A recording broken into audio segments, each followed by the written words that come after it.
గుజరాత్లో 3 సార్లు సీఎంగా చేసి 2014 ఎన్నికల్లో మన దేశ ప్రధానిగా ప్రజల ముందుకు వచ్చారు బీజేపీ నాయకుడు మన దేశ ప్రధాని నరేంద్ర మోదీ. అయితే ఆయన తీసుకునే నిర్ణయాలతో దేశంలో సంచలనాలే సృష్టించారు. తాజాగా మన దేశంలో మోదీ సర్కార్ పాలనపై ఓ సర్వే రిలీజ్ అయింది. మన దేశంలో దాదాపు 73% మంది ప్రజలు మోదీ పాలనపై ఆయనపై విశ్వాసం కలిగి ఉన్నట్టు ఓ సర్వే వెల్లడైంది. తాజాగా ఈ సర్వేని OECD అనే సంస్థ నిర్వహించింది. అంతేకాదు ప్రపంచంలోనే అత్యంత విశ్వసనీయమైన సర్కారుగా కూడా ఎన్డీఏ నిలిచింది. ఇక డొనాల్డ్ ట్రంప్ సర్కార్పై కేవలం 30% మాత్రమే ప్రజలు విశ్వాసం చూపారు.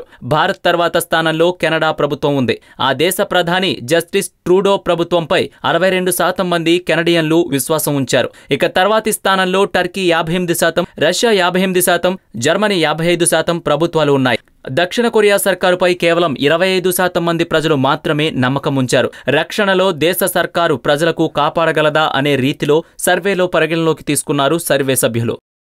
ఈ వీడియో మీకు నచ్చినట్లయితే లైక్ చేయండి, షేర్ చేయండి. మరిన్ని అప్డేట్స్ కోసం మా జనహితం టీవీని సబ్స్క్రైబ్ చేయడం మాత్రం మర్చిపోకండి.